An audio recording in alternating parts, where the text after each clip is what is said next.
Jadi hanya mengandalkan nasab itu tidak bisa. Tapi di sini bukan berarti mengatakan nasab tidak berguna, tidak. Hanya mengandalkan nasab itu tidak akan berguna nanti di akhirat. Tapi kalau dia orang soleh, maka kalau dia orang soleh memiliki nasab yang baik, nah itu berguna.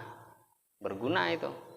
Maka orang kalau dia sudah soleh, kok keturunan ulama, keturunan orang soleh, apalagi keturunan Rasulullah, itu memiliki kelebihan yang mana kelebihan itu tidak akan bisa didapatkan oleh orang-orang yang tidak memiliki nasab yang baik.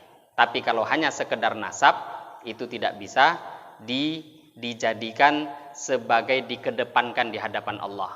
Allah sendiri yang mengatakan, fala angsa babainahum yauma idzi wa la yatasaalun wa nufikha fis-suri fala angsa babainahum. Ketika nufikha fis-sur, ketika sangkakala sudah ditiup, hari kiamat. Kalau sudah sampai hari kiamat, fala angsa babainahum, nasab itu tidak berguna lagi nanti di sana. Wala yatasaalun, apalagi tanya satu sama lain tentang nasabnya. Kamu anak siapa? Kamu anak siapa? Tidak berguna lagi kok nanya. Nggak sempat lagi nanya yang hal-hal begitu. Kalau sudah hari kiamat, nasab semua yang dibangga-banggakan hanya murni nasab, itu tidak akan bisa membantu dia nanti di akhiratnya Allah Subhanahu wa ta'ala.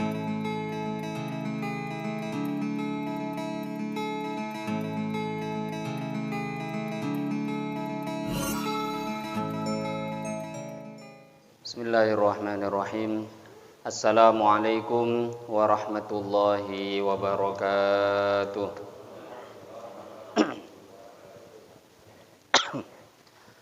Alhamdulillah. Alhamdulillahil fattahil alim alladzi khalaqal insana fi ahsani taqwim. Wa asyhadu an la ilaha illallahul wahidul hakim. Wa asyhadu anna sayyidana wa maulana Muhammadan abduhu wa rasuluhur raufur rahim. Allahumma salli wa sallim ala sayyidina Muhammadinil karim al-munzali alaihi wa innaka la'ala khuluqin azim wa ala alihi wa ashabihi alladhina ataw rabbahum biqalbin salim, amma ba'da. Faqad qala Allah subhanahu wa ta'ala fi kitabihil karim ba'da a'udzu billahi minasy syaithanir rajim. Wa man ahsanu qawlan mimman da'a ila Allah wa 'amila shalihan wa qala innani minal muslimin. Shadaqallahul azim. Alhamdulillah. Hadirin jamaah salat subuh yang dimuliakan Allah Subhanahu wa taala. Pertama-tama mari kita bersyukur kepada Allah Subhanahu wa taala dengan mengucapkan alhamdulillahirabbil alamin. Bersolawat kita kepada Rasulullah sallallahu alaihi wasallam dengan mengucapkan Allahumma sholli ala sayyidina Muhammad wa ala ali sayyidina Muhammad. Yang saya hormati Bapak Ketua Masjid beserta pengurus yang hadir pada pagi hari ini. Yang saya hormati para alim ulama, tokoh masyarakat cerdik pandai yang juga hadir dalam majelis yang mulia ini. Yang saya hormati bapak-bapak, ibu-ibu, hadirin wal hadirat yang tidak bisa disebutkan namanya satu persatu, yang insya Allah kita yang hadir pada pagi hari ini semuanya mendapatkan rahmat daripada Allah Subhanahu wa ta'ala. Amin ya rabbal alamin. Hadirin bapak ibu yang mulia, bersyukur lagi kita kepada Allah Subhanahu wa ta'ala atas anugerah yang sangat besar yang Allah Subhanahu wa ta'ala berikan kepada kita semua. Terutama yang kita syukuri adalah anugerah agama yang Allah Subhanahu wa ta'ala berikan kepada kita. Dalam suasana dan keadaan yang berbeda-beda hari demi hari, Allah Subhanahu wa ta'ala masih memberikan taufik pada kita, masih memberikan pertolongan kepada kita untuk taat pada Allah. Maka ini adalah anugerah yang sangat besar, anugerah yang terbesar yang Allah Subhanahu wa ta'ala berikan kepada seorang hamba. Maka mari kita syukuri anugerah agama ini, anugerah taat pada Allah, anugerah bisa mengamalkan agama, dengan harapan ketika kita bersyukur pada Allah Subhanahu wa ta'ala, Allah Subhanahu wa ta'ala istiqomahkan kita di dalam mengamalkan agama. Allah Subhanahu wa ta'ala selalu memberikan taufik kepada kita untuk taat pada Allah, dengan harapan ketika Allah memanggil kita dalam keadaan kita taat pada Allah, dalam keadaan mengamalkan perintahnya Allah Subhanahu wa taala. Amin ya rabbal alamin. Hadirin Bapak Ibu yang dimuliakan Allah Subhanahu wa taala, pada kesempatan pagi hari ini kita akan mendengarkan hadis-hadis Rasulullah Shallallahu alaihi wasallam, mendengarkan nasihat-nasihat dari Nabi Shallallahu alaihi wasallam yang akan kita dengarkan dari kitab Al-Arba'in An-Nawawiyah, 40-an hadis yang dikumpulkan oleh Al-Imam An-Nawawi rahimahullahu ta'ala. Sehingga dengan kita mendengarkan nasihat langsung dari Nabi, diharapkan kita mendapatkan nur kalamullah, nur sabda Rasulullah Sallallahu Alaihi Wasallam, sehingga harapannya kita mudah untuk mengamalkan agama dan akhirnya kita mudah menjalani kehidupan kita di dunia ini sampai nanti bisa masuk ke dalam surganya Allah Subhanahu wa taala. Pada kesempatan kali ini kita akan lanjutkan membaca hadis yang ke-37. Al-haditsus sadis wa thalathun. Hadis yang ke-37. Hadis yang ke-36. Al-haditsus sadis wa thalathun, hadis yang ke-36. An Abi Hurairah radhiyallahu anhu anin Nabiyyi sallallahu alaihi wasallam qala, man naffasa an mu'min kurbatan min kurabid dunya, naffasallahu anhu kurbatan min kurabi yaumil qiyamah. Wa man yassara ala mu'sir, yassarallahu alaihi fid dunya wal akhirah. Wa man satara musliman satarakullahu fid dunya wal akhirah.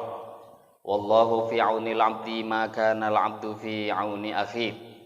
Wa man salaka tariqan yaltamisu fihi ilma, sahalallahu lahu bihi tariqan ilal jannah. Wa majtama'a qaumun fi baitin min buyutillah yatluna kitaballah wa yatadarasunahu bainahum illa nazalat alaihimus sakinah wa ghasyiyatuhumur rahmah wa haffathumul malaikah wa dzakarahumullahu fi man 'indah wa man batta'a bihi 'amaluhu lam yusri' bihi nasabuhu. Rawahu Muslimun bihadzal lafzi. An Abi Hurairah, al-haditsus sadis wa thalathun, hadis yang ke-36. An Abi Hurairah, diriwayatkan daripada Sayyidina Abu Hurairah radhiyallahu anhu, anin nabiyyi, daripada Nabi sallallahu alaihi wasallam, qala, Nabi telah bersabda, man barang siapa naffasa yang melonggarkan, an mu'minin daripada satu orang iman, kurbatan dia melonggarkan, kurbatan satu kesusahan, min kurabid dunia daripada kesusahan dunia, naffasallahu anhu, naffasallahu, Allah akan longgarkan anhu dari dia, kurbatan satu kesusahan, min kurabi yaumil qiyamati daripada kesusahan pada hari kiamat.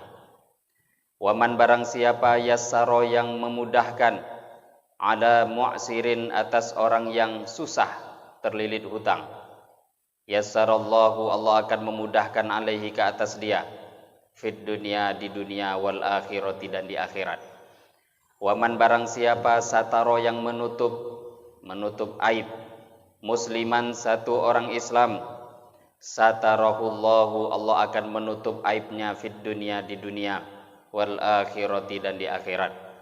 Wallahu, Allah Ta'ala fi aunil abdi, selalu berada dalam menolong seorang hamba, maka nal abdu, selagi hamba itu fi auni akhihi, di dalam menolong saudaranya. Waman barang siapa salaka yang melewati tariqon satu jalan, yaltamisu yang dia mencari fihi di jalan tadi ilman satu ilmu, sahalallah, Allah Ta'ala akan mudahkan lahu untuk dia bihi dengan menjalani jalan ilmu tadi, tariqon jalan ilal jannati menuju surga.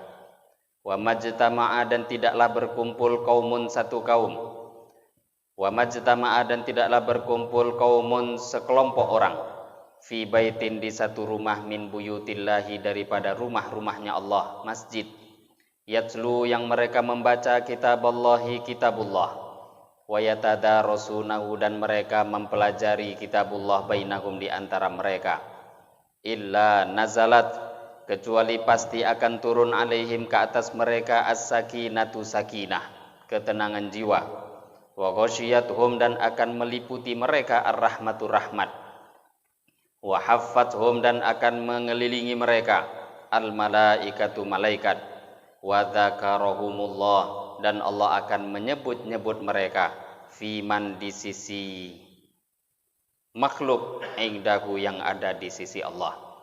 Waman dan barang siapa batto'a yang lambat bihi dengan dia amaluhu amalnya, lam yusri' maka tidak akan bisa mempercepat bihi dengannya nasabuhu nasab yang dia punya. Rawahu Muslimun, rawahu telah meriwayatkan hadis Muslimun Imam Muslim bihadzal lafzi dengan lafaz ini. Hadirin Bapak Ibu yang mulia, pada kesempatan kali ini kita masuk di hadis yang ke-36 daripada kitab Al-Arba'in An-Nawawiyah. Ini hadis yang sangat besar faedahnya, termasuk hadis yang sangat agung, hadis yang menjadi pondasi di dalam agama kita. Tadi kita sudah dengarkan secara singkat terjemahannya. Maka tentu kita juga perlu melihat bagaimana makna yang diterangkan oleh para alim ulama tentang hadis ini.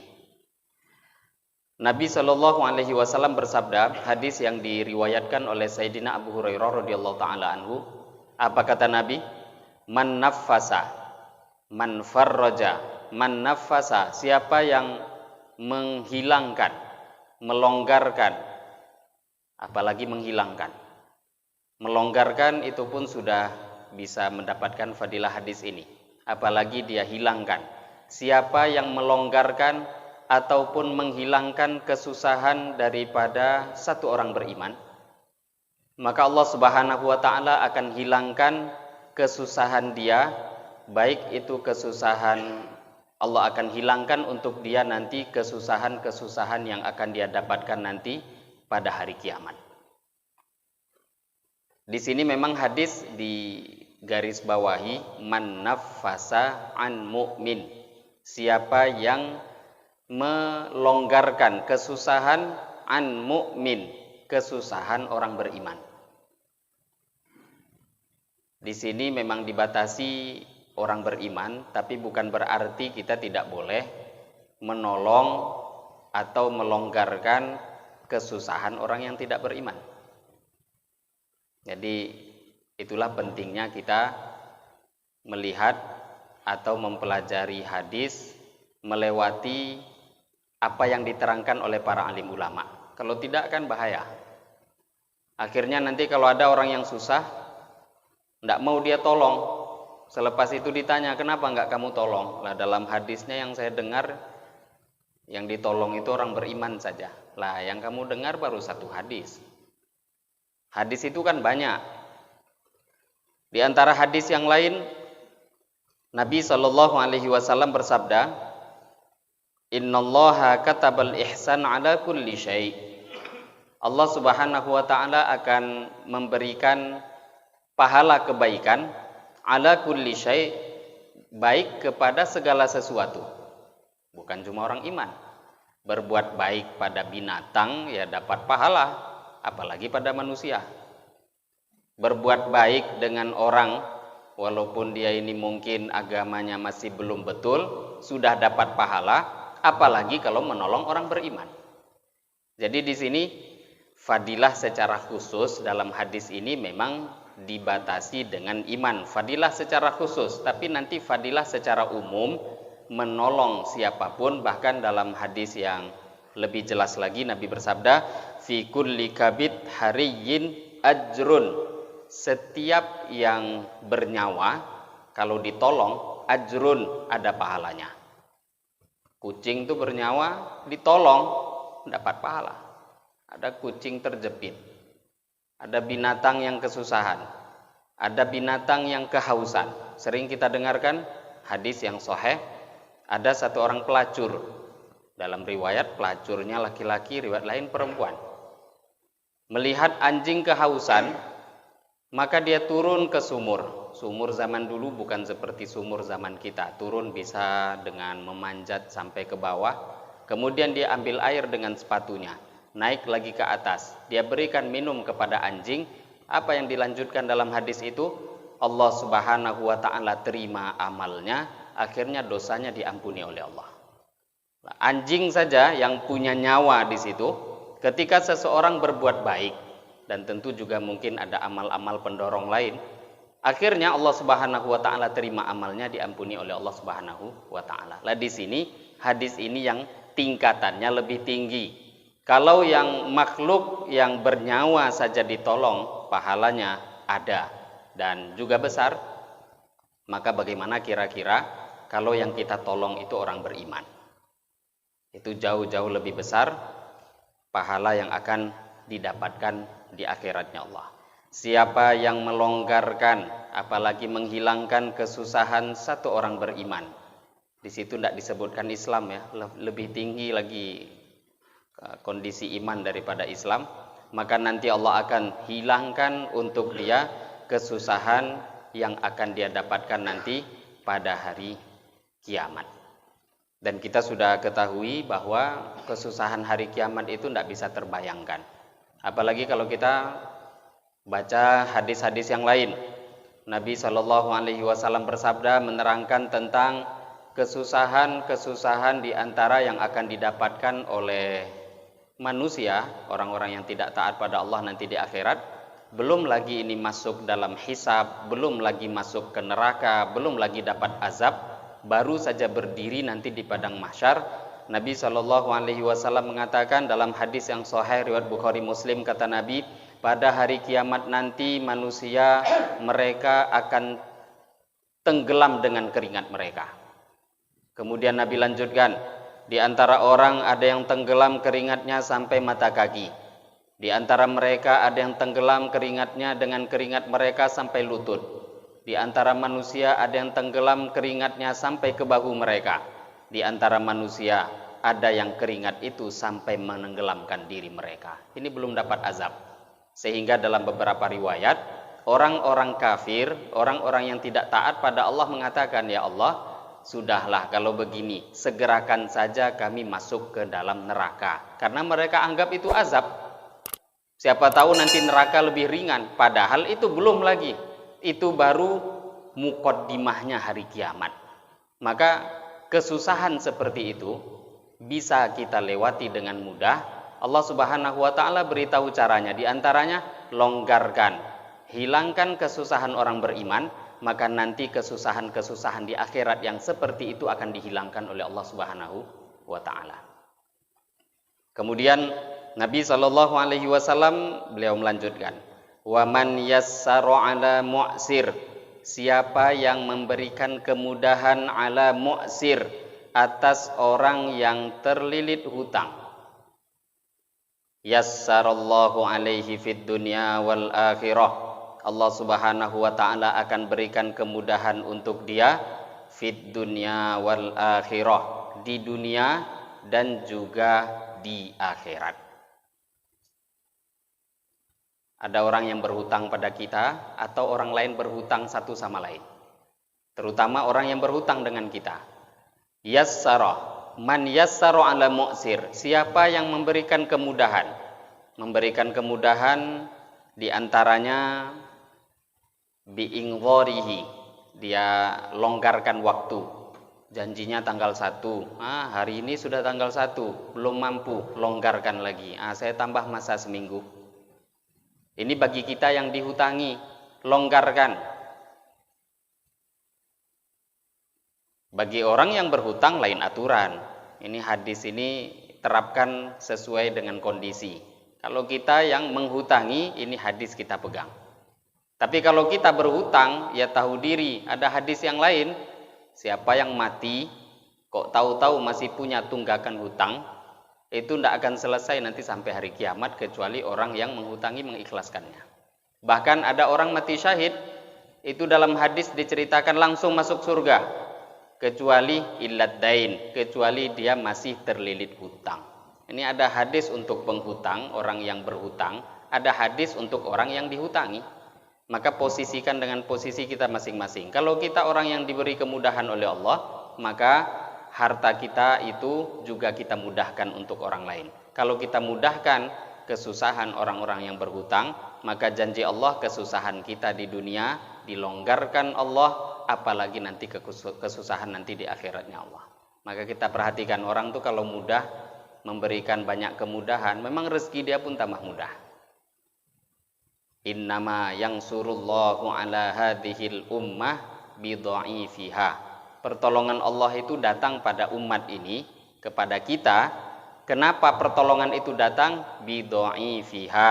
Karena penyebab orang-orang lemah di kalangan kita.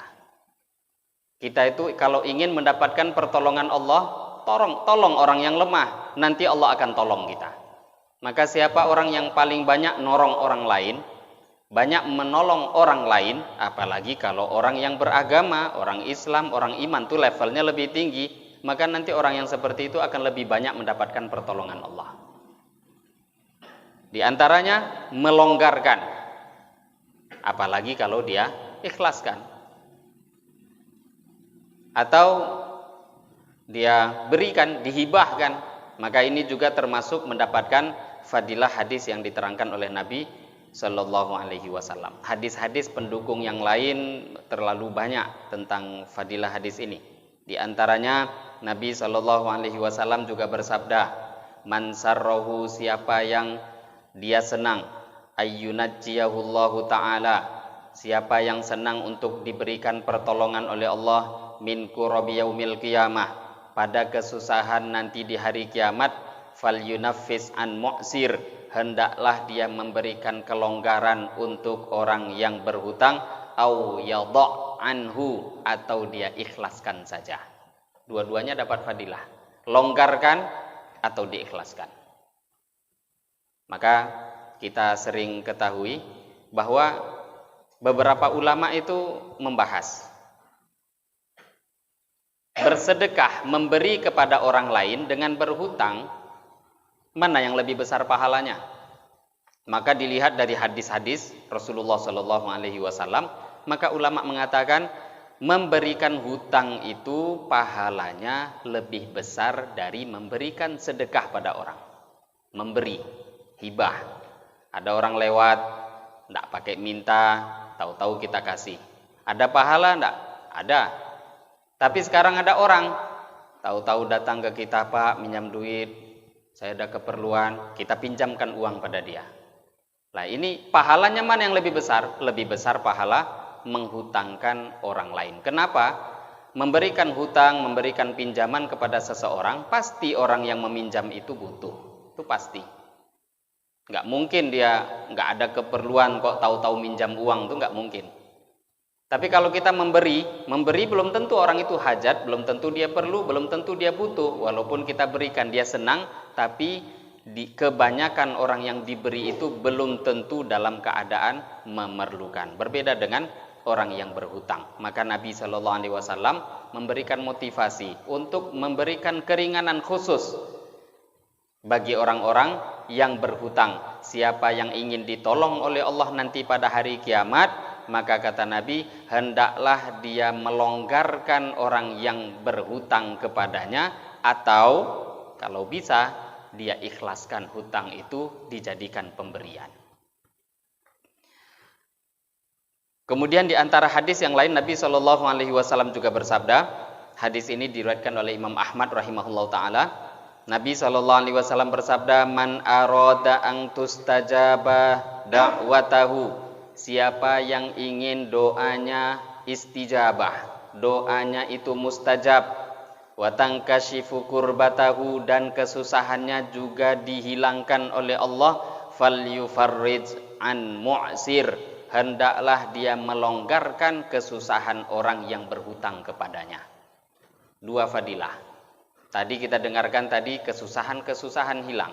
Tapi dalam hadis riwayat Imam Ahmad ada tambahan, siapa yang ingin doanya mustajab, ingin doanya makbul, maka hendaklah dia memberikan kelonggaran kepada orang yang berhutang. Sekarang kita kan sibuk ingin doa makbul, bahkan Saking mungkin kurang percaya diri dengan doanya, datanglah ke orang-orang minta tolong didoakan. Boleh tidak minta doa pada orang lain? Boleh. Jangan pula kita salah faham, karena ada orang salah faham, ngapain minta doa? Kita bisa minta langsung pada Allah. Kenapa minta pada orang? Lah Nabi juga pernah kok minta pada orang. Ketika Sayyidina Umar ibn al-Khattab radhiyallahu ta'ala anhu pergi umroh, apa kata Nabi? Wahai saudaraku Umar, la tangsani fi du'aik. Jangan engkau lupakan aku nanti di dalam doamu. Nabi minta doa. Jadi maksudnya memang satu sisi betul, kalau kita hanya berharap doa pada orang, kita nggak mau doa, itu salah. Kita juga doa, jumpa dengan orang-orang soleh minta doa, maka itu pun dianjurkan. Dan di antara cara kalau ingin doa kita makbul, banyak-banyak menolong orang yang dalam kesusahan, terutama tadi orang yang sedang susah dalam menunaikan membayar hutangnya. Kemudian Nabi Shallallahu Alaihi Wasallam melanjutkan, waman sataro musliman, siapa yang menutup aib saudara Islam. Di sini lafadznya Islam, pertama tadi mukmin. Kenapa di sini dikatakan Islam? Aib itu kan hal-hal keburukan yang nampak. Sedangkan Islam kita ketahui definisinya adalah Islam itu amal yang nampak. Maka orang Islam, hal-hal yang tidak nampak kita nggak boleh nilai. Nggak boleh kita menghukumi hal yang tidak nampak. Udah jadi Tuhan kita kalau menghukumi orang dengan hal yang tidak nampak. Tapi hal-hal yang ternampak, kalau sengaja mencari-cari kesalahan orang Islam, ini ada ancaman tersendiri. Sekarang sengaja nggak nampak dia orang Islam, bahkan mungkin keluarga kita, bahkan mungkin saudara kita, bahkan mungkin orang yang kita anggap orang yang mulia. Ini ustadz, tahu-tahu nampak aibnya. Maka bagaimana? Waman sataro musliman, ini orang Islam, nampak dalam amal zahir dia mungkin ada aib-aibnya. Tutup aibnya. Kalau kita tutup aibnya orang Islam, Allah akan tutup aibnya di dunia dan di akhirat. Janji dalam hadis ini bukan cuma di akhirat. Waman sataro musliman satarahullahu fid dunya wal akhirah. Siapa yang menutup aibnya orang Islam, maka Allah akan tutup aibnya di dunia dan di akhirat. Nah, ini hadis ini luar biasa. Sedangkan terutama di zaman yang kita sendiri berada sekarang ini zaman sekarang membuka aib orang itu menjadi satu tren dalam kehidupan. Bukan hanya membuka aib, mencari-cari kesalahan orang. Membuka saja dilarang, lah sekarang lebih parah dari itu. Kesalahan orang itu dicari. Maka ini satu hal yang sangat buruk, karena sebaliknya siapa orang yang membuka aibnya orang Islam, maka Allah akan permalukan dia, bahkan nanti Allah akan permalukan dia walaupun dia berada di rumahnya sendiri. Ini hadis, banyak hadis-hadis yang mendukung daripada hadis ini. Nabi Shallallahu Alaihi Wasallam bersabda dalam satu hadis, kata Nabi, man sataro aurata akhihil muslim. Hadis yang diriwayatkan oleh Ibnu Majah, Sunan Ibnu Majah, kata Nabi, siapa yang menutup aib saudara Islam, satarahullahu ta'ala auratahu yaumal qiyamah. Allah akan tutup nanti aibnya pada hari kiamat. Wa man kasyafa aurata akhihil muslim, siapa yang membuka aib saudaranya yang Islam, kasyafallahu auratahu, Allah akan buka aibnya, hatta yufdihahu biha fi baitihi, sampai Allah akan permalukan dia tinggal di rumahnya sendiri. Orang kan biasanya kalau sudah malu, ngunci pintu, ngunci rumah, ngunci jendela, nggak keluar-keluar. Dia anggap dia nggak akan malu. Tapi orang yang punya kebiasaan membuka aib orang lain, di rumahnya pun juga akan dipermalukan oleh Allah. Wa akhraja Ahmad, begitu juga Imam Ahmad, Imam Abu Daud, Imam Tirmidzi. Tiga imam besar ini juga meriwayatkan dalam kitab mereka, Nabi Shallallahu Alaihi Wasallam bersabda, ya ma'syara man amana bilisanihi, wahai orang-orang yang hanya beriman dengan lisan mereka, walam yadkhulil iman fi qalbihi, tapi iman itu enggak sampai masuk dalam hati, la taghtabul muslimin, janganlah kalian mencela mencaci orang-orang Islam, Wala tattabi'u auratahum, janganlah kalian mencari-cari kesalahan mereka. Fa inna man tattaba'a auratahum, siapa yang mencari-cari kesalahan orang Islam, tattaba Allahu auratahu, maka Allah pun juga akan mencari-cari kesalahannya. Wa man tattaba Allahu auratahu, siapa yang kesalahannya dicari oleh Allah, yufdihahu fi baitihi, Allah akan permalukan dia bahkan di rumahnya sendiri. Hadis riwayat Imam Tirmidzi, Abu Daud dan Imam Ahmad rahimahumullah. Jadi ini namanya dalam istilah ayat Al-Qur'an, bahkan juga dalam hadis, Allah Subhanahu wa taala berfirman dalam surat An-Naba, jazaa'u wifaqa. Jazaa'u wifaqa. Jazaan sebagai balasan, wifaqon muwafaqata a'malihim. Jazaa'u wifaqa sebagai balasan sesuai dengan amal mereka. Ini satu hal yang umum, bahwa siapa buat baik, Allah buat baik pada dia. Siapa yang tutup aib, Allah tutup aibnya. Siapa yang menolong orang susah, susah dia dihilangkan Allah. Ini namanya jazaan wifaqa, balasan yang sesuai Allah berikan pada setiap orang. Maka ingin mendapatkan kebaikan, mudah. Ingin dapat baik dunia, apalagi mendapatkan baik di akhirat, caranya berbuat baik. Maka kebaikan di dunia akan dia dapatkan, begitu juga kebaikan nanti di akhirat akan Allah Subhanahu wa taala berikan kepada dia. Wallahu fi aunil abdi ma kana al abdu fi auni akhi. Allah akan menolong seorang hamba. Wallahu fi aunil abdi. Allah akan selalu menolong seorang hamba selagi hamba itu menolong saudaranya. Ini juga sama. Balasan Allah sesuai dengan amal. Pertolongan Allah berada di dalam seketika seorang hamba menolong saudaranya. Dalam menolong ini banyak hal. Sekarang kita memahami menolong itu ada orang susah, tidak makan, beri makan, itu pertolongan. Ada orang tidak punya baju, kasih baju, itu nolong namanya. Tapi pertolongan itu bukan hanya sekedar hal yang demikian, tidak. Pertolongan yang terbesar, pertolongan yang tertinggi adalah ketika kita memberikan pertolongan seseorang agar dia taat pada Allah. Itu pertolongan yang besar. Maka dalam satu hadis, Nabi SAW bersabda, "Unsur akhaka zalim wal madlum."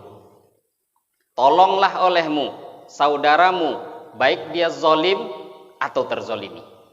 Tadi kan katanya, siapa yang nolong orang iman, Allah menolong seorang hamba selagi hamba tadi nolong saudaranya. Nolong ternyata bukan cuma beri makan, minum, menuntun, enggak. Itu pertolongan, tapi enggak perlu diajari, semua orang paham. Tapi pertolongan yang lebih tinggi dari itu, nolong orang selamat dari neraka masuk surga. Apakah ada pertolongan yang lebih besar dari itu? Kalau kita cuma nolong makanan orang, ya sudah, dia kenyang, tapi naudzubillah selepas itu bisa maksiat. Tapi kalau kita nolong, seperti yang Nabi katakan, unsur akhaka zalim wal madlum, tolong saudaramu baik dia zalim ataupun terzolimi. Maka sahabat mengatakan, ya Rasulullah, kalau nolong orang yang terzolimi, ya kami paham. Ada orang diganggu, disakiti, kita tolong, mudah. Lah sekarang kok nolong orang zalim, bagaimana caranya? Kata sahabat. Maka kata Nabi, pegang tangan orang yang zalim, cegah dia daripada kemaksiatannya, ajak dia taat pada Allah, itu cara engkau menolong orang yang zalim. Nah ini nggak bisa kecuali kalau kita punya jiwa, sifat berbagi kebaikan kepada orang Islam, dan tidak akan bisa kita laksanakan kalau nggak punya jiwa dakwah. Nolong orang dari kezolimannya, bukan dipukul, enggak. Kata Nabi, tahan tangannya, pegang tangannya, cegah dia daripada kemaksiatannya, itulah menolong orang yang zalim. Dalam satu hadis Nabi SAW yang diriwayatkan oleh Imam At-Tabarani, kata Nabi, afdalul a'mal idkhalus surur 'alal mu'min. Afdalul a'mal, amal yang terbaik adalah memasukkan kebahagiaan di hatinya orang beriman. menyenangkan orang lain itu amal yang terbaik. Kemudian Nabi katakan, fakasauta auratahu au asba'ta ju'atahu au qadaita lahu hajatahu. Caranya untuk menyenangkan dia diantaranya bagaimana? Engkau beri dia pakaian. Orang yang tidak punya pakaian diberi senang, yang punya aja senang, apalagi yang tidak punya. Au asba'ta ju'atahu, atau engkau memberikan dia makan, sedang lapar engkau beri makan, itu menyenangkan dia. Au qadaita lahu hajatahu, atau engkau tunaikan untuk dia hajat-hajatnya, keperluannya, hal-hal yang dia inginkan. Dia susah, tahu-tahu keperluan-keperluan ditunaikan, maka kata Nabi, afdhalul a'mal, ini termasuk amal yang tertinggi, memasukkan kebahagiaan di dalam hati orang beriman. Kemudian Nabi juga bersabda dalam riwayat lainnya, man sa'a fi hajati akhihil muslim, siapa yang berjalan berusaha untuk menunaikan hajatnya orang Islam, qudiyat lahu, qadaita lahu amla, baik hajat itu tertunaikan atau tidak. Siapa yang berjalan usaha untuk menunaikan hajat saudara Islamnya, kemudian Nabi lanjutkan, baik tertunaikan atau tidak, karena dia sudah usaha kan, namanya ada orang bantu kita, maka kita jawab, ya saya bantu sebisanya. Tahu-tahu tidak selesai juga urusannya, apa tidak dapat pahala? Kata Nabi, baik tertunaikan atau tidak itu hajatnya, ghufira lahu ma taqaddama min dzambihi wa ma ta'akhkhar, dosa dia yang lalu, dosanya yang akan datang diampuni oleh Allah Subhanahu wa taala.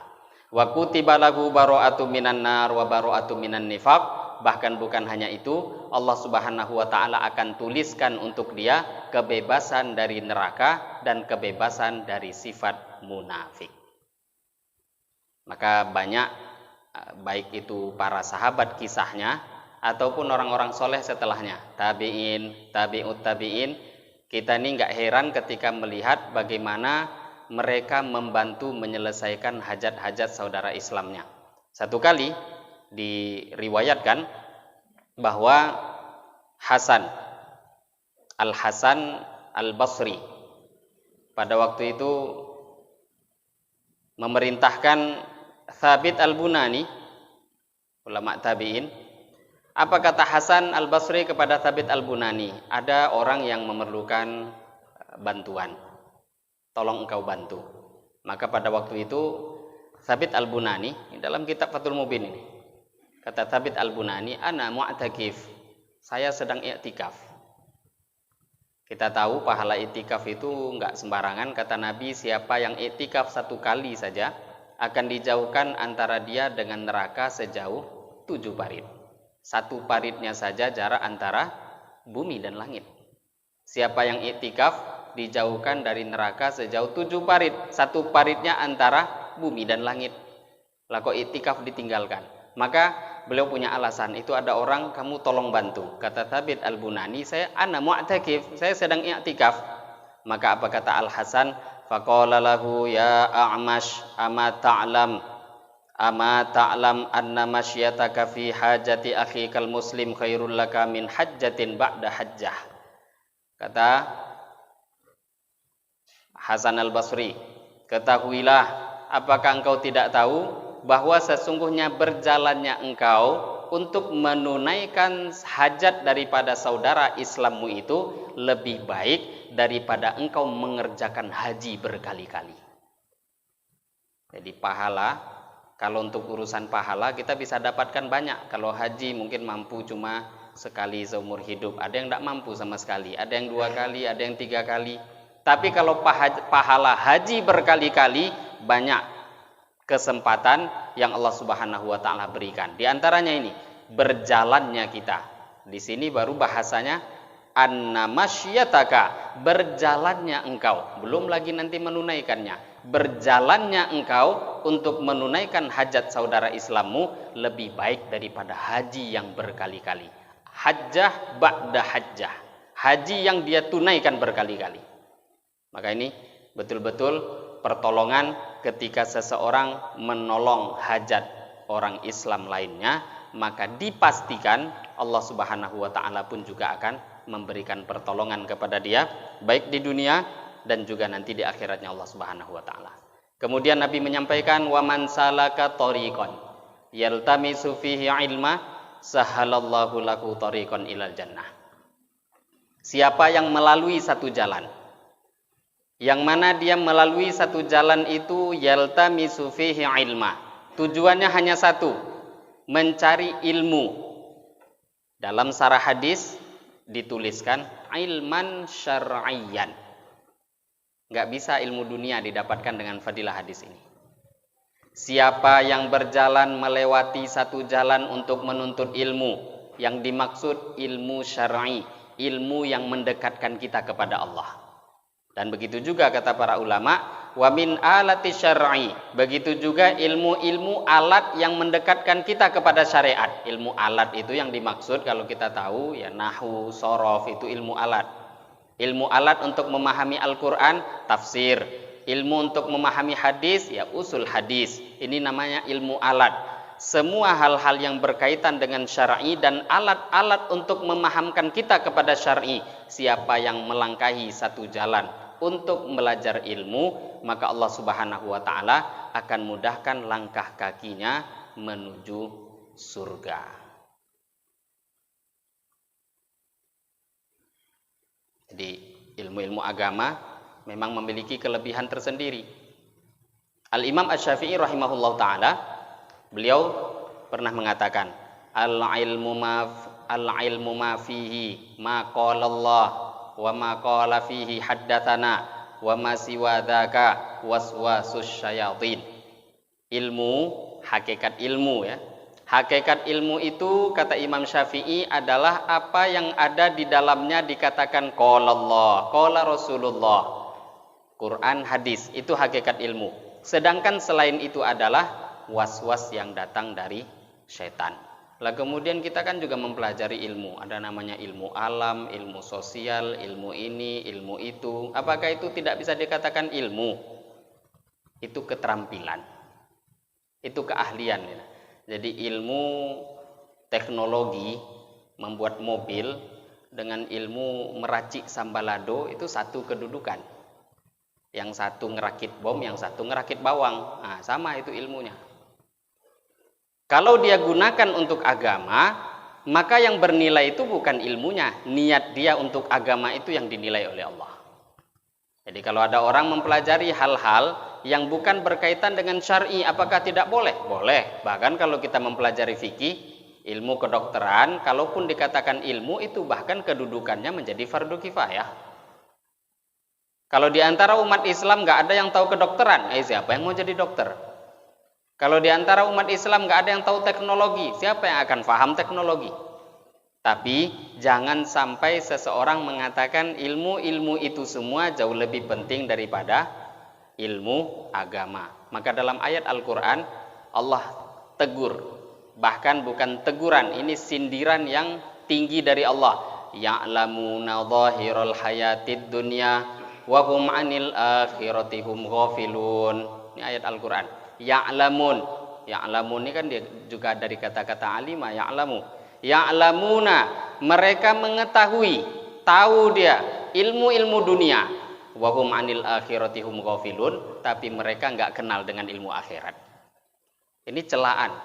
Jangan sampai orang itu tahu ilmu-ilmu dunia, tetapi malah mereka enggak kenal sedikit pun dengan apa yang akan mereka hadapi nanti di akhiratnya Allah Subhanahu wa taala. Paling tidak, kalau kita tuh memang adil, luangkanlah waktu untuk ilmu dunia kita sesuai dengan masa kita selama di dunia.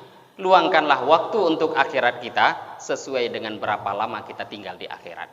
Maknanya dunia juga perlu, tapi sesuaikan dengan keperluan. Akhirat kita itu jauh lebih panjang daripada dunia yang sedang kita jalani ini. Maka jangan sampai seseorang sibuk dengan ilmu-ilmu dunia, tapi dia tidak mau meluangkan waktu untuk akhirat. Bahkan kalau mengkaji tasawuf, ini tasawuf lebih tajam lagi. Tasawuf itu lebih tajam, lebih tinggi lagi pemahamannya. Satu orang ulama sampai memberikan contoh kehidupan dunia. Para ulama tasawuf itu mereka bukannya mengatakan dunia tidak penting, tapi mereka memberikan satu contoh. Dunia ini seperti toilet, WC. Ini nampaknya sindiran. Tapi Coba kita bayangkan, kalau ada satu orang membuat rumah. Kira-kira kalau rumah itu, definisinya rumah itu apa? Rumah itu kan yang ada ruang tamu, ruang tempat tidur, ada ruang belajarnya, ada terasnya, dan definisi rumah itu kan juga harus ada WC-nya. Kira-kira kalau rumah tidak ada WC, bisa kita katakan rumah? Tidak, itu namanya kamar. Bukan rumah itu. Rumah mesti ada WC.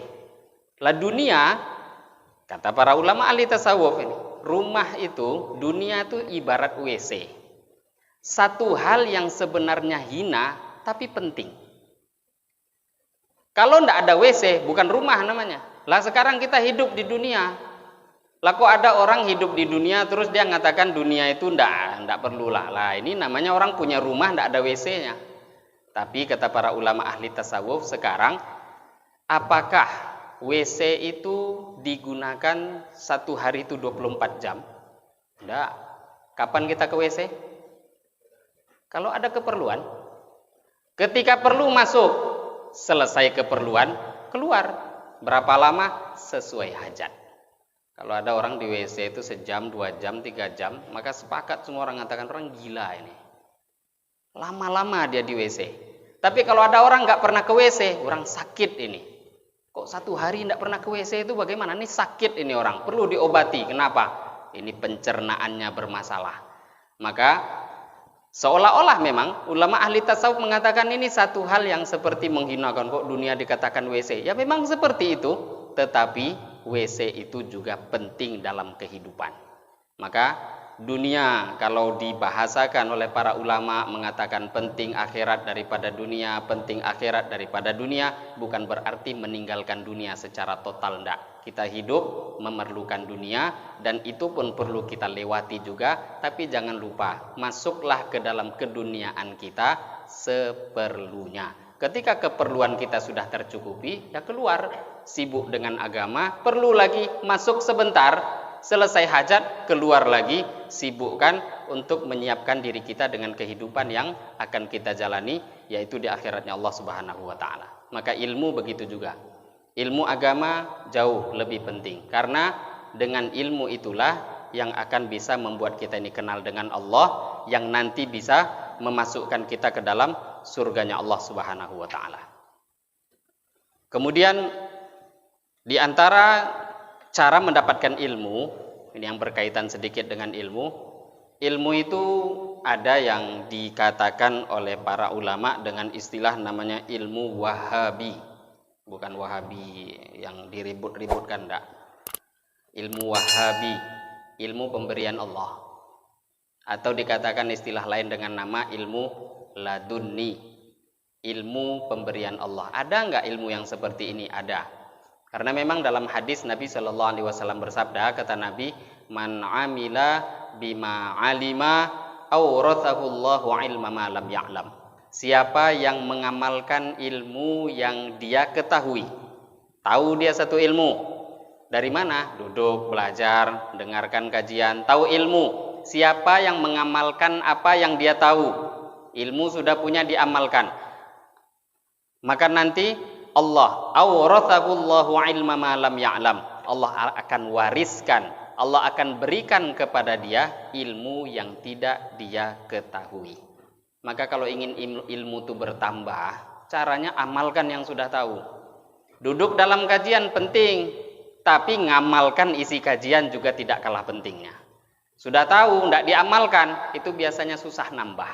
Ya bagaimana nambah? Dia belum lagi kerjakan. Kalau dia kerjakan, maka nanti ada satu pemberian Allah di sini yang dikatakan oleh para ulama namanya ilmu wahabi, ladunni, ilmu pemberian dari Allah. Amalkan yang kita tahu, yang tidak tahu nanti Allah beritahu kepada kita. Wa majtama'a qaumun, dan tidaklah berkumpul satu kaum fi baitin, di satu rumah, min buyutillahi, daripada rumah-rumahnya Allah. Tidaklah berkumpul satu kaum di rumah daripada rumahnya Allah. Yang dimaksud masjid. Tapi di sini Al-Imam Ibnu Hajar Al-Haytami beliau mengatakan ini bukan berarti menafikan tempat selain masjid. Tidak. Kata Ibnu Hajar Al-Haytami, beliau mengatakan di sini bahasa secara al-ghalib, secara umum, tempat yang digunakan untuk taklim, baca Quran itu masjid secara umum. Tapi zaman berganti zaman ada tambahan tempat, musola, madrasah, tempat-tempat agama. Ini pun juga tidak keluar daripada hadis ini. Tidaklah berkumpul satu kaum di satu rumah dari rumah-rumahnya Allah. Bahasa hadisnya masjid memang, tapi tidak menafikan orang yang berkumpul di rumah untuk buat kajian. Atau madrasah. Madrasah kan bukan masjid. Pesantren itu bukan masjid. Masa orang di pesantren kumpul kemudian belajar Al-Quran tidak dapat pahala? Dapat. Hadis ini pun juga untuk semua tempat-tempat kebaikan, tapi umumnya tempat kebaikan itu yang paling banyak dibuat adalah di masjid. Mereka berkumpul membaca kitabullah, mengajarkan ilmu di antara mereka. Maka kata Nabi SAW, pasti illa nazalat alaihimus sakinah. Pasti sakinah, ketenangan jiwa akan Allah berikan pada mereka. Wa ghasyiyatuhumur rahmah. Rahmat pun akan meliputi mereka. Wa dzakarahumullahu fi man 'indah. Allah akan memuji-muji mereka di sisi makhluk yang ada di sisinya Allah. Di sini bukan makan ya, tapi makaniyah. Makan itu tempat. Makanah itu bukan tempat, tapi derajat. Derajat dia akan diangkat oleh Allah Subhanahu wa taala. Di sini hadis yang menerangkan tentang keutamaan membaca Al-Qur'an, tadarus, mudzakarah agama di masjid-masjidnya Allah. Dan ini fadilahnya sangat besar. Di antaranya Nabi SAW bersabda bahwa inna lillahi ta'ala malaikatun yatufuna fit turuqi yaltamisuna ahla dzikri. Allah punya malaikat khusus. Yang mana malaikat ini Allah berikan perintah untuk mencari majelis-majelis zikrullah. Majelis zikir, ya kalau dia ucapkan subhanallah, alhamdulillah, Allahu akbar, itu jelas zikirnya. Majelis zikir buka dalam muqaddimah Kifayatul Akhyar. Di sana para ulama, para sahabat mengatakan majelis zikir itu enggak terbatas hanya itu saja. Itu jelas. Ucapan subhanallah itu zikir. Tapi majelis zikir, majlisul halal wal haram. Orang yang buat forum mempelajari halal haram, belajar fikih. Kaifa tabi'u, bagaimana cara jual beli, bagaimana cara nikah, bagaimana cara berdagang. Maka ini semua dimasukkan oleh para ulama, para sahabat mengatakan ini namanya majelis zikir. Di antaranya malaikat disuruh oleh Allah mencari majelis-majelis seperti ini. Kemudian ketika faida wajadu qauman yadhkurunallaha ta'ala, ketika malaikat tadi jumpa dengan majelis-majelis zikir, tanadau, maka mereka akan saling berteriak, saling manggil, halumu ila hajatikum. Tadi rombongan malaikat, tahu-tahu ada yang jumpa, maka malaikat akan berikan pengumuman pada malaikat yang lain, ini hajat kalian, ini kalian cari majelis zikir ada. Maka akhirnya fayahuffunahum bi ajnihatihim ila sama'id dunya, maka malaikat akan berkerumun, menutup, meliputi mereka dengan sayap-sayapnya sampai terus bersof-sof ila sama'id dunya, sampai ke langit dunia. Bahkan dalam riwayat lain, riwayat Imam Ahmad, sampai kepada arasy-Nya Allah Subhanahu wa taala. Maka kemudian singkatnya ini hadis yang panjang, di akhir hadisnya Allah Subhanahu wa taala kemudian ketika malaikat lapor, ya Allah, ada hambamu buat majelis agama, majelis zikir. Maka Allah Subhanahu wa taala mengatakan, ushidukum anni qad ghafartu lahum. Sekarang wahai malaikat, aku jadikan kalian saksi bahwa orang yang duduk dalam majelis agama, majelis zikir, aku ampuni dosa mereka semua. Tapi malaikat kemudian mengatakan, fayaqulu malakun minal malaikah.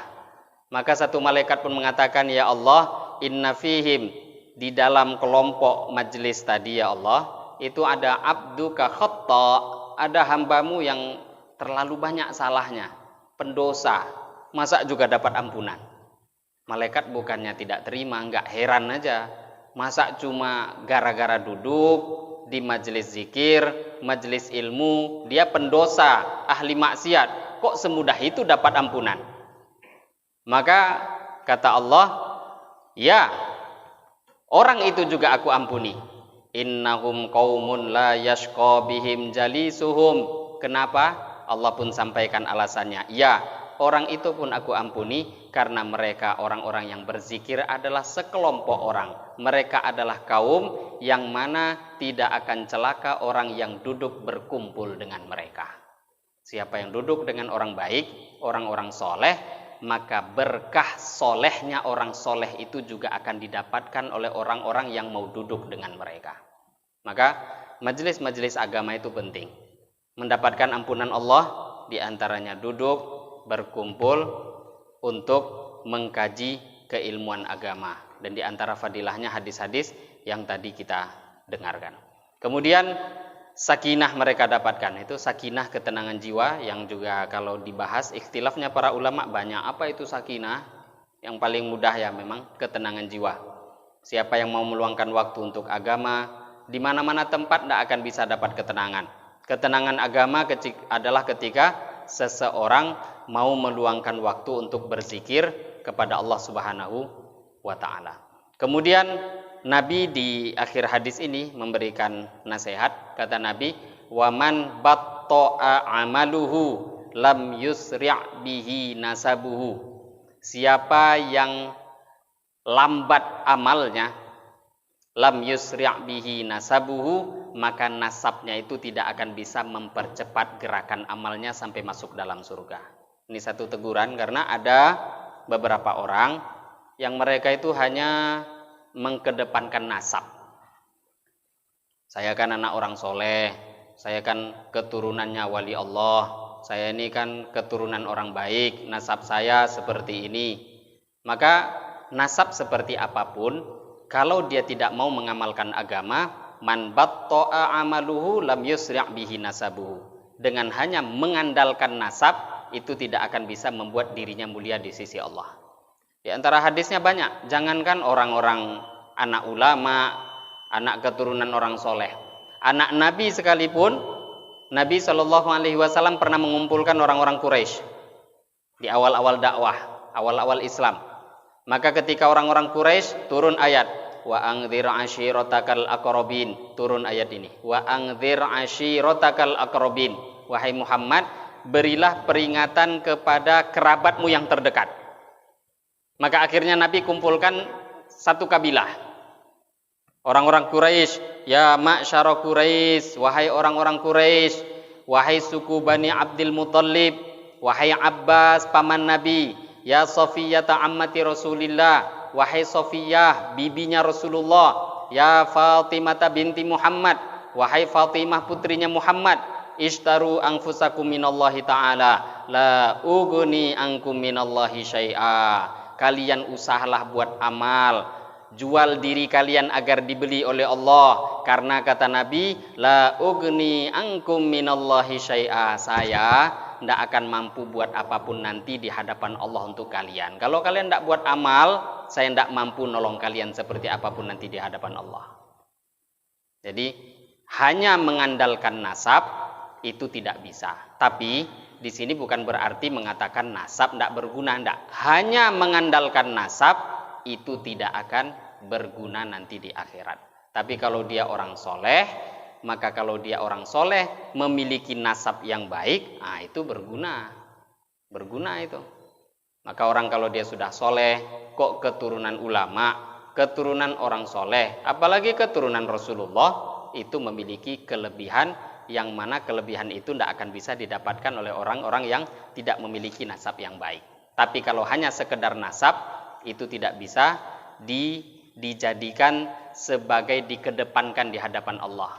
Allah sendiri yang mengatakan, fala angsa babainahum yauma idzi wa la yatasaalun wa nufikha fis-suri fala angsa babainahum. Ketika nufikha fis-sur, ketika sangkakala sudah ditiup, hari kiamat, kalau sudah sampai hari kiamat, fala angsa babainahum, nasab itu tidak berguna lagi nanti di sana. Wala yatasaalun, apalagi tanya satu sama lain tentang nasabnya. Kamu anak siapa? Kamu anak siapa? Tidak berguna lagi kok nanya. Enggak sempat lagi nanya yang hal-hal begitu. Kalau sudah hari kiamat, nasab semua yang dibangga-banggakan hanya murni nasab, itu tidak akan bisa membantu dia nanti di akhiratnya Allah Subhanahu wa ta'ala. Bahkan dalam satu hadis, ketika manusia melewati jembatan Sirat, Ketika manusia melewati jembatan Sirat, maka dalam hadis yang diriwayatkan oleh Abdullah bin Mas'ud diceritakan bahwa manusia ketika melewati jembatan Sirat yang di bawahnya itu Jahannam, maka ada orang yang lewat seperti kilat, ada yang lewat seperti angin kencang, ada yang melewati Sirat seperti berlari kencang, ada yang melewati Sirat seperti orang berjalan, ada yang melewati Sirat seperti orang yang merangkak, dan lain sebagainya. Maka satu orang pun mengatakan, ya Allah, kok engkau melambatkan saya melewati Sirat? Maka pada waktu itu Allah katakan, bukan saya yang melambatkan engkau, bukan saya yang melambatkan, innama bata'a bika amaluk, yang membuat engkau lambat itu ya amalmu sendiri. Jadi amal kita lambat, maka itu yang membuat kita lambat. Naudzubillah, ketika orang betul-betul tidak ada amal, disitulah nanti orang-orang itu akan terjatuh ketika melewati jembatan Sirat masuk ke neraka Jahannam. Maka ini hadis yang diriwayatkan oleh Al-Imam Rawahu Muslim. Hadis ini diriwayatkan oleh Imam Muslim rahimahullahu taala. Ini hadis yang sangat besar maknanya, banyak faedahnya. Semoga Allah Subhanahu wa taala mudahkan kita untuk mengamalkan hadis pesan Rasulullah sallallahu alaihi wasallam ini dalam kehidupan kita sehari-hari. Mungkin ini satu hadis yang bisa kita bahas pada pagi hari ini. Sebelum kita tutup, di antara Bapak Ibu ada yang tidak bertanya? Ya, silakan Pak.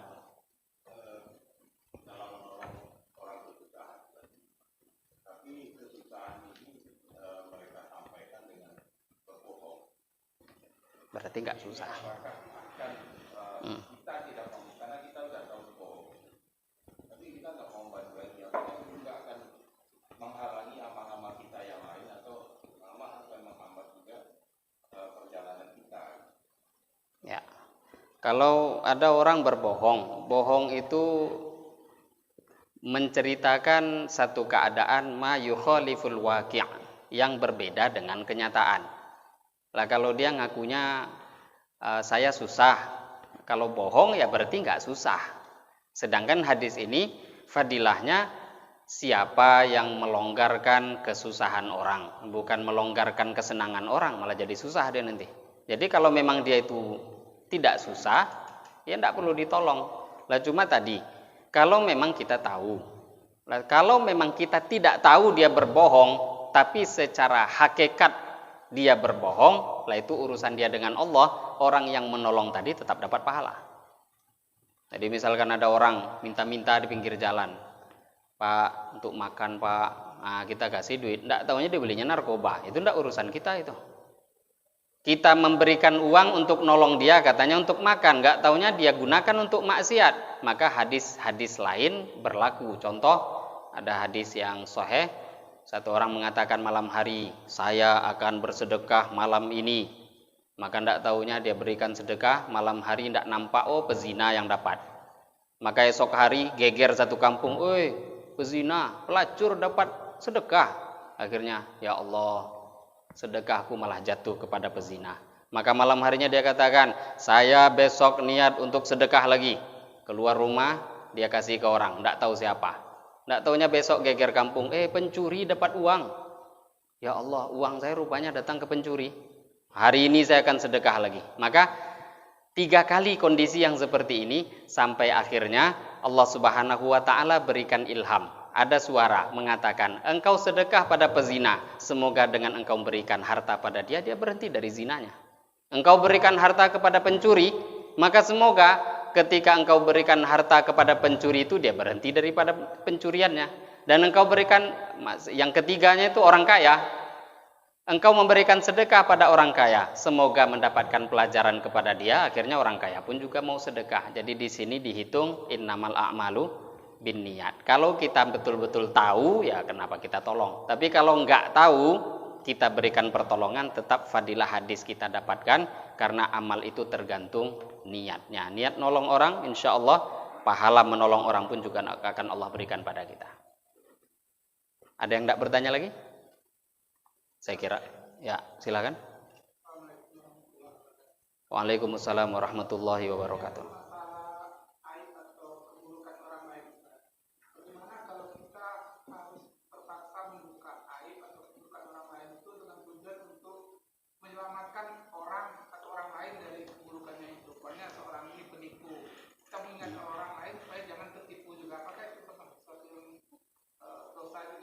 Enggak, itu diperbolehkan. Jadi ada dalam agama ada namanya hukum umum, ada hukum pengecualian. Hukum pengecualian diantaranya tadi ada hal-hal yang dituntut oleh agama memang untuk perlu dibuka, ya sudah itu tidak ada masalah. Nah, contoh yang perlu dibuka ketika seseorang diminta untuk menjadi saksi di pengadilan. Nah, itu kan bongkar aib semua itu. Boleh nggak? Boleh. Ini bab pengecualian. Jadi diantaranya ini pengecualian. Lah diantaranya lagi ada 3 orang kumpul-kumpul. Nggak taunya dia membahas, rumah tuh kosong tuh, beko jam 2 malam wak bongkar yo. Kita dengar, itu bukan bongkar aib namanya.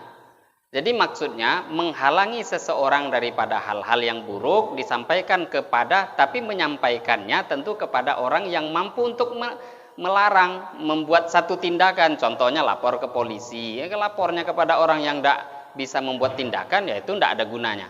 Jadi tetap menyampaikan kepada orang yang mampu untuk membuat tindakan. Atau Nabi sendiri pernah satu orang wanita datang, ya Rasulullah, saya dilamar oleh 2 wanita, oleh 2 orang laki-laki. Maka disebut nama, yang satu Muawiyah, yang satu si Fulan. Maka mana yang bagus? Wanita tadi datang, ini 2 orang ngelamar saya, siapa yang bagus? Maka kata Nabi, kalau yang ini pelit, kalau itu ndak, yang ini aja, kata Nabi. Ini muka aib? Ndak. Kenapa disampaikan? Maslahat ini. Kan bukan enggak. Jadi ada hal-hal yang mendorong untuk itu, maka diperbolehkan. Jadi ada pembahasan umum, nanti ada namanya pengecualian. Kalau hal-hal yang seperti tadi, bahkan diantaranya tadi kalau ada orang yang meminta saran pada kita, mungkin kita ustadz atau orang yang agak terpandang, ustadz ini kayaknya begini-begini, ada hal yang mendorong kita memerlukan membuka sedikit aib supaya solusi diberikan, maka itu tidak ada masalah. Tapi kalau memang tujuan murni untuk menyebarkan aib seorang Islam, itu baru punya resiko ancaman yang disampaikan dalam hadis yang kita dengarkan tadi. Ada yang tidak bertanya lagi? Ya, saya kira cukup. Mungkin itu yang bisa kita bahas pada pagi hari ini. Semoga kita bisa ambil pelajaran, bisa ambil faedah, dan kita niat amal dan sampaikan. Demikian hadirin Bapak Ibu yang mulia, mari kita tutup dengan doa kifarah majelis. Subhanakallahumma bihamdika asyhadu an la ilaha illa anta astaghfiruka wa atubu ilaik. Wabillahi taufiq wal hidayah. Wassalamualaikum warahmatullahi wabarakatuh.